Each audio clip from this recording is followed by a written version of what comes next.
Hello students, in this session we will be discussing about biomolecules. What are essentially biomolecules? Biomolecules is a collection of non-living molecules found in living system. They are non-living molecules found in biological system. They may be carbohydrates, proteins, nucleic acids, lipids or vitamins. We will study about a few of these in detail. First, let us look at carbohydrates. Carbohydrates are extremely important in all biological systems because they are the source of energy. They provide energy through the process of oxidation. They also supply the carbon essential for the synthesis of cell components. The energy of the sun is converted through chlorophyll into chemical form, and this chemical energy is also stored in the form of carbohydrate. It also forms the structure of most cells and tissue. Thus, it has three major roles. One, it provides energy through oxidation.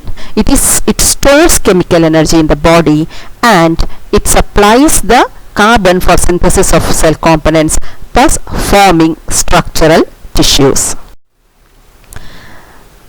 Carbohydrate is an organic compound with the empirical formula CmH2O taken n times. However, this formula is not universal. This is because the most simplest compound, if you take n is equal to 1 and m is also equal to 1, the formula would be CH2O, which is formaldehyde. This is not a carbohydrate. On the other hand, ramenose, which has always been established to be and believed to be a carbohydrate, does not conform to the formula. It has the formula C6H12O5. So, but majority of the compounds do conform to this empirical formula. But chemically, carbohydrates are polyhydroxyaldehydes and ketones, or compounds that give polyhydroxyaldehydes and ketones on hydrolysis.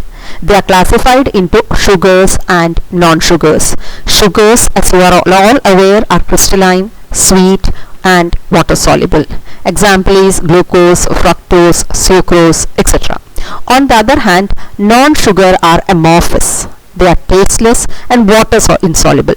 The most common example is starch and cellulose.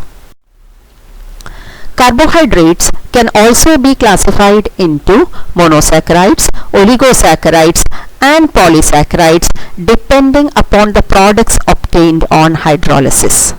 If a carbohydrate upon hydrolysis do not break down into more simple components, it is called as a monosaccharide.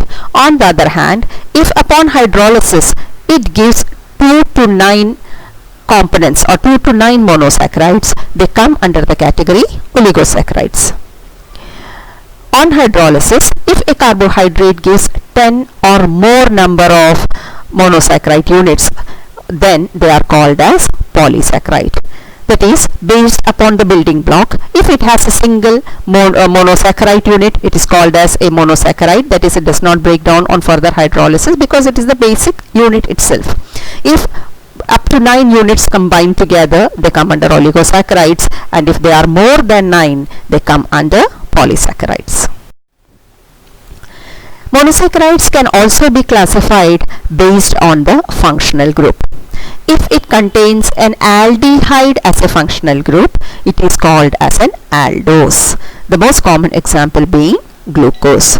On the other hand, if it contains a ketone group as a functional group, it is called as ketose.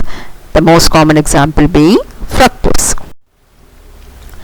Monosaccharides can also be classified depending upon the number of carbon atom present in a particular monosaccharide.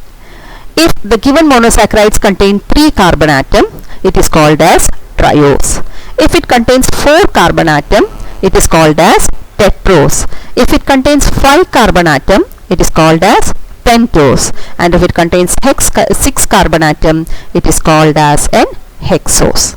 In other words, monosaccharides can also be classified depending upon the number of carbon atom present in a particular monosaccharide unit.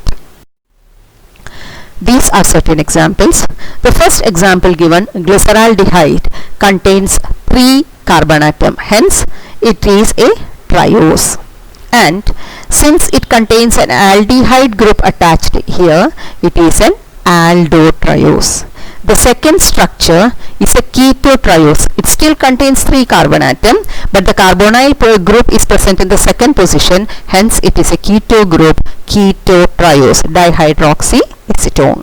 The next one, triose, is an aldotetrose, since the aldehyde group is present here and there are 4 carbon atom in the chain. Hence triose is an example of an aldotetrose. The aldo component of the name indicates that it contains an aldehyde functional group, and the tetrose indicates that it contains 4 carbon atom in its chain. The next example, ribose, is an aldopentose. Aldo denotes that an aldehyde is present, and the pentose denotes that 5 carbon are present in the chain. Glucose and fructose both are examples of hexose. Both of them contain 6 carbon in the chain. The difference lies in the position of the carbonyl group. In the case of glucose, it is present in the terminal position. In other words, it is an aldehyde group. Hence, it is an aldohexose. On the other hand, when we look at fructose, the carbonyl group is present in second position. Hence, it is a ketohexose. Oligosaccharides can be further divided into disaccharides, trisaccharides, tetrasaccharides, etc. Disaccharides means that 2 monosaccharide units are obtained upon hydrolysis. For example, sucrose, maltose, lactose, etc. On the other hand, if you obtain 3 monosaccharide unit on hydrolysis, it is called as trisaccharide, example being raffinose. And if you get 4 monosaccharide unit on hydrolysis, it is called as a tetrasaccharide, example being stachyose. Polysaccharides, on the other hand, can be divided into 2 types, homopolysaccharide and heteropolysaccharide. If upon hydrolysis a polysaccharide gives only one kind of monosaccharide unit, it may give a large number of monosaccharide units, but all the monosaccharide units are of the same type. That is, they are all of the same kind. Then they are called as homopolysaccharide. The most common example being starch and cellulose. On the other hand, heteropolysaccharides are molecules which upon hydrolysis give more than one kind of monosaccharide unit on hydrolysis. Example is inulin. So, with this we come to the end of this session. We have just discussed about the different type of carbohydrate units and their classification. We will again meet in the next session. Thank you.